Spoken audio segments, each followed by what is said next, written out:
नमस्कार, मैं हूं तस्कीन और आप देख रहे हैं टास्क न्यूज। आप मेरे पीछे जो तस्वीर देख रहे हैं ये तस्वीर है दिल्ली के जंतर मंतर की और यहाँ जो है काफी सारे बुजुर्ग खड़े हैं।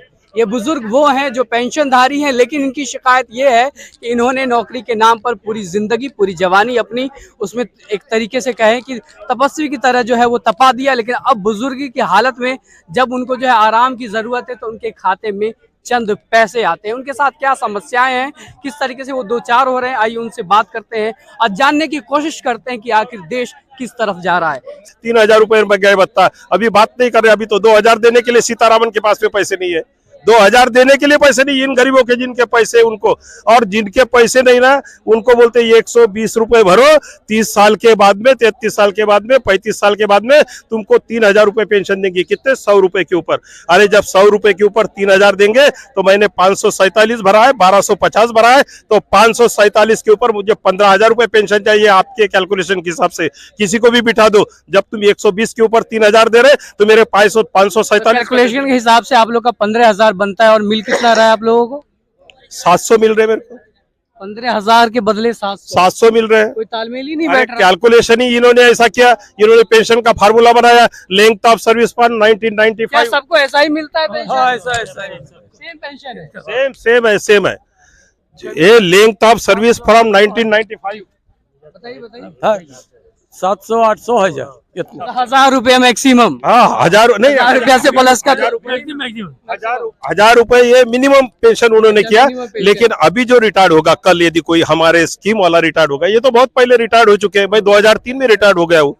तो ये लोग यदि अभी रिटायर्ड होता है कोई, तो उसको 4 से 4,500 रुपए पेंशन मिलेंगी। आज पर कैलकुलेशन फार्मूला भी ऐसा बनाया, देखो उन्होंने बनाया कि length of service from 1995 into last 60 month average salary, यानी 60 साल का पगार आपका एक जगह करेंगे, उसको 60 से डिवाइड करेंगे, उसका जो भी आएगा वो आपकी पेंशनेबल सैलरी, और डिवाइडेड बाय 70 किया। मैंने वो कमिश्नर को पूछा ये 70 कहां से लाया, तो वो बोले 58 साल की उम्र में तुम्हारी सर्विस खत्म हो जाती है, 12 साल के अंदर तुम्हारे 12 बच जाते हैं, तो करके 58 और 12 ये 70 होते हैं, तो ये डिवाइडेड बाय हमने 70 किया। मैंने बोला 70 वो जमाने की बात कर रहे हैं आप, 1995 की। आज तो प्राइवेट में आप लगते हैं ना, तो आपका काम यदि पसंद नहीं आए तो मालिक लात मार के हकाल देता है। ये कहां 70 साल 30-35 साल सर्विस करने वाले लोग हैं?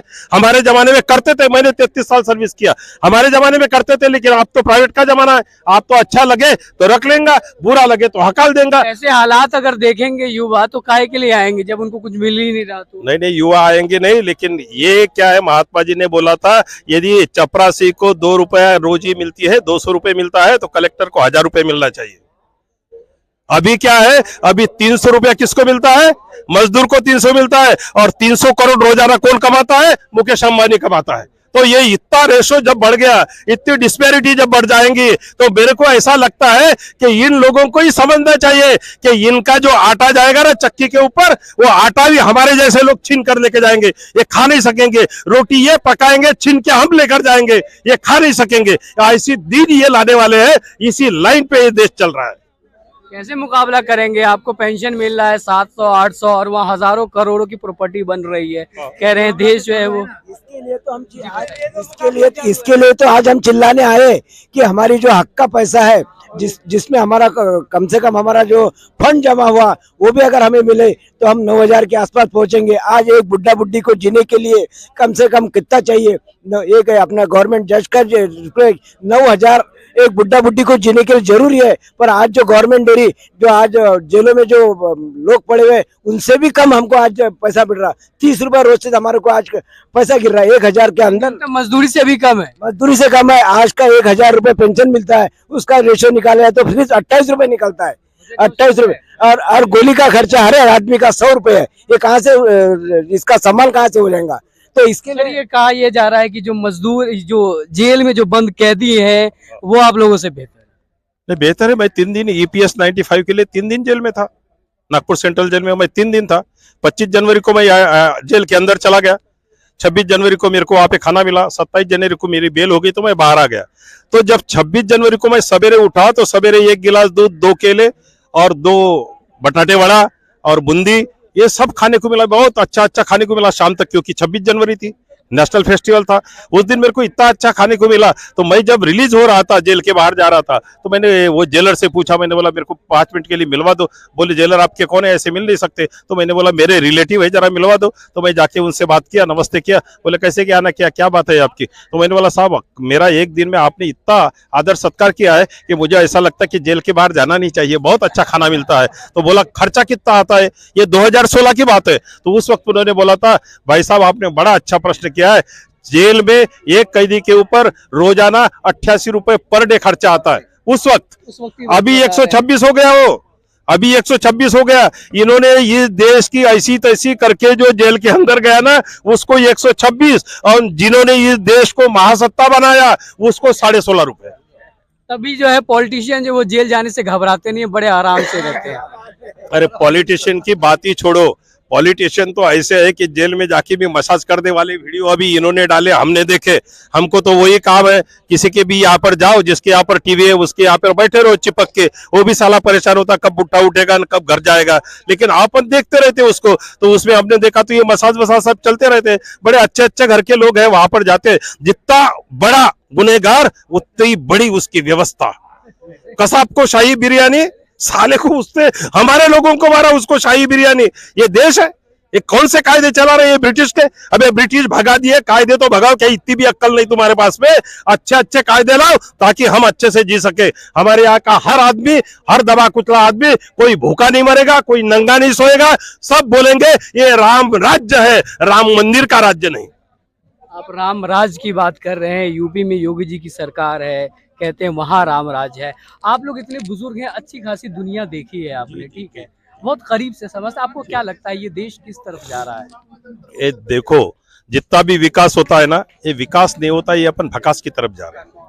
अपन आगे ऐसे जा रहे हैं जैसे, क्योंकि पहले तो लोगों को गारंटी थी, एक बार आप सर्विस में लग जाते ना तो आपको 30 साल की गारंटी हो जाती थी कि अभी मैं 30 साल यहाँ रहूंगा। अभी नौकरी की भी गारंटी नहीं, तो नौकरी नहीं बच रही, नौकरी बच नहीं रही। नौकरी जहां पर है प्राइवेट में करते हैं वहां पर भी आपको गारंटी नहीं है। किसानों को कोई गारंटी नहीं है, उसको आज माल मिलेगा, कल यदि अंबानी जी के गोडाउन भर जाएंगे तो शुरू में ज्यादा पैसे में देंगे। जैसे जियो वाले ने पहले हमको ये फ्री में सिखाया कि ये फ्री में 6 महीना फ्री चलाओ आप ये मोबाइल, इसमें सब आपको समझ जाएगा। तो हम साले समझ गए, अब उसमें नेट डालना पड़ता 1000 रुपए का। अब ये नेट कहां से डाले, उसमें भी साले इनके चूतिया वालों के वीडियो डाले जाते हैं। अरे काम कुछ भी नहीं रहता, ऐसी बात करते हैं, ऐसी बात करते हैं जिसका कोई मतलब नहीं। नेट हमारा जलता है, झूठी बातें फैलाई जाती है, और बहुत दुर्दशा है इस देश के। मैंने बोलता इस देश को, मैंने पहले बोला था कि हिटलर चाहिए करके, लेकिन ऐसा हिटलर चाहिए करके नहीं बोला था।